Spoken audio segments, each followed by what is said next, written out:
नमस्कार। आइए आज एक बेहद दिलचस्प और जज्बाती कहानी पर बात करते हैं। जब भी दुनिया की शानदार इमारतों का जिक्र होता है तो एक तस्वीर सबसे पहले दिमाग में आती है। सफ़ेद संगमरमर से बना एक भव्य ताज। हमने अनगिनत पोस्टकार्ड्स और तस्वीरों में इसकी खूबसूरती देखी है, लेकिन इस शांत और खूबसूरत दिखने वाले स्मारक के पीछे की असली सच्चाई क्या है? आज ये समझने की कोशिश की जाएगी कि ये सिर्फ ईंट और पत्थरों का ढांचा नहीं है, बल्कि पत्थर पर उकेरी गई गहरी मानवीय भावनाओं और सच्चे प्रेम की एक जिंदा कहानी है। ये एक ऐसी अमर दास्तान है जिसने इतिहास के पन्नों पर अपनी अमिट छाप छोड़ी है। तो चलिए सीधे इस अहम सवाल पर आते हैं। ये एक ऐसा प्रश्न है जो गहराई से सोचने पर मजबूर कर देता है।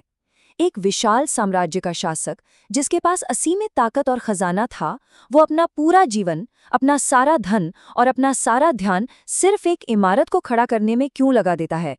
इसका जवाब किसी राजनीतिक महत्वाकांक्षा या जंग की जीत में नहीं, बल्कि एक बेहद निजी और दर्दनाक कहानी में छिपा है। ये स्मारक किसी ताकत का दिखावा नहीं था, बल्कि ये एक ऐसी शक्ति और खोती हुई मोहब्बत का दर्द था जिसने एक शक्तिशाली सम्राट को अंदर तक हिलाकर रख दिया था। पहला अध्याय, एक प्रेम कहानी की शुरुआत।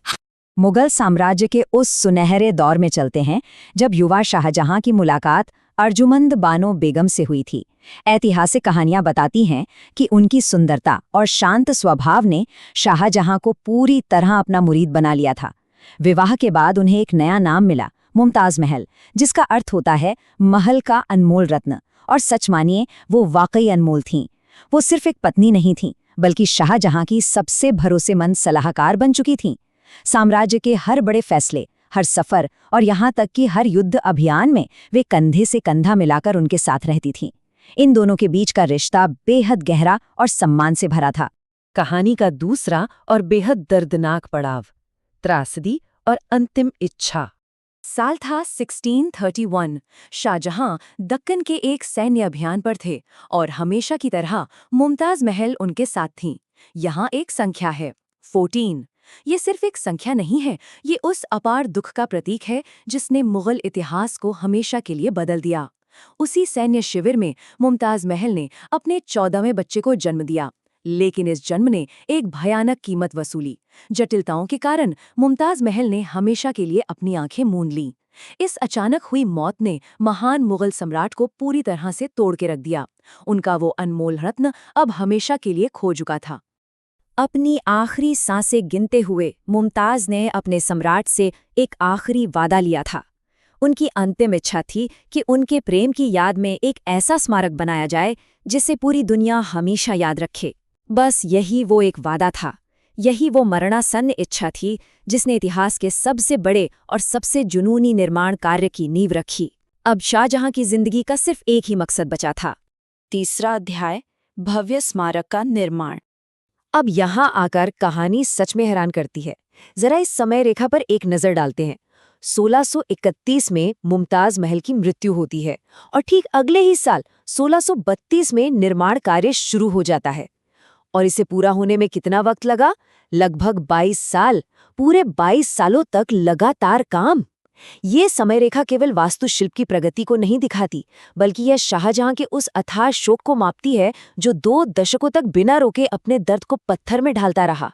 इस महाकाव्य को जमीन पर उतारने के लिए जिस पैमाने पर काम हुआ, वो रोंगटे खड़े कर देता है। लगभग 20,000 मजदूरों और कुशल कारीगरों ने दिन रात एक कर दिया। मुख्य ढांचे के लिए विशेष रूप से राजस्थान के मकराना से बेदाग सफेद संगमरमर मंगवाया गया। दीवारों को खाली नहीं छोड़ा गया, उन पर बेहद जटिल और सुंदर नक्काशी की गई। कुरान की पवित्र आयतें उकेरी गईं और दुनिया भर से ढूंढ ढूंढ कर कीमती पत्थर जड़े गए।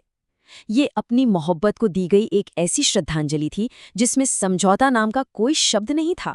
सिर्फ मुख्य मकबरा ही नहीं, बल्कि इसके आसपास के माहौल को भी बिल्कुल पूर्णता के साथ डिजाइन किया गया।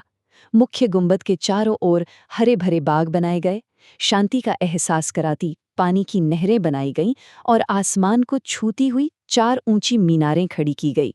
इसका वो विशाल मुख्य गुंबद आज भी दुनिया भर के वास्तुकारों के लिए सुंदरता और सटीकता की सबसे बड़ी मिसाल माना जाता है। चौथा अध्याय, काले ताजमहल का मिथक। अब यहाँ मुगल इतिहास में एक बड़ा ही दिलचस्प मोड़ आता है, एक ऐसी कहानी जिसने सदियों से लोगों को अपनी ओर खींचा है। एक तरफ तो ये सफ़ेद ताजमहल है जो मुमताज़ के लिए बना और जिसे हम सब आज वास्तविकता में देखते हैं, लेकिन दूसरी तरफ एक किंवदंती है काले ताजमहल की। कहा जाता है कि शाहजहां की योजना यमुना नदी के ठीक दूसरी ओर बिल्कुल सफ़ेद ताजमहल की ही तर्ज पर अपने लिए एक काला ताजमहल बनवाने की थी। सफ़ेद और काले रंग का एक अद्भुत और रहस्यमयी संतुलन। लेकिन वो काला ताजमहल कभी क्यों नहीं बन पाया? वैसे देखा जाए तो इतिहासकारों के पास इस काले मकबरे के निर्माण का कोई पक्का सबूत नहीं है, पर यह कहानी आज भी इसलिए जिंदा है क्योंकि शाहजहां का ये कथित सपना खुद उनके अपने बेटे ने तोड़ दिया था। सत्ता की लड़ाई में औरंगजेब ने तख्त पलट दिया और शाहजहां की किसी भी आगे की भव्य योजना पर हमेशा के लिए पूर्ण विराम लग गया। अंतिम अध्याय, दुखद अंतिम दिन। जिस इंसान ने दुनिया को उसकी सबसे खूबसूरत इमारत दी, उसका अपना अंत बेहद निराशाजनक और दर्दनाक रहा। औरंगजेब ने अपने ही पिता को आगरा के किले में कैद कर लिया। ये कितनी हृदय विदारक बात है कि आधी दुनिया पर राज करने वाला एक महान सम्राट अब सिर्फ एक कैदी बन चुका था। उनके आखिरी साल बस एक कमरे में गुजरे जहां वे खिड़की के पास बैठकर दूर यमुना के किनारे चमकते हुए उसी सफ़ेद ताजमहल को निहारते रहते थे। अपनी बेगम की वो निशानी ही अब उनकी कैद में उनका अकेला सहारा बन गई थी। और आखिरकार अपनी यादों के सहारे जीते हुए साल 1666 में शाहजहां इस दुनिया से रुखसत हो गए।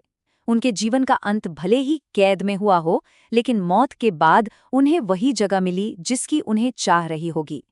शाहजहां को उसी ताजमहल के अंदर उनकी सबसे चहेती मुमताज़ महल की कब्र के ठीक बगल में दफनाया गया। आज भी वे दोनों उसी मुख्य गुंबद के नीचे अनंत काल के लिए एक साथ मौजूद हैं।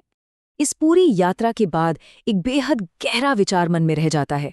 क्या ताजमहल वाकई सिर्फ एक शाश्वत और अमर प्रेम का जश्न मनाने वाला प्रतीक है, या फिर जिस अथाह दुख से इसकी नींव रखी गई और जिस अकेलेपन में शाहजहां ने अपने आखिरी दिन इसे एक किले की खिड़की से निहारते हुए बिताए, उस हिसाब से क्या ये शोक की एक बेहद खूबसूरत लेकिन दर्दनाक जेल है? इस अद्भुत स्मारक की असली कीमत और इसका ये भावनात्मक वजन हमेशा गहराई से सोचने पर मजबूर करता रहेगा।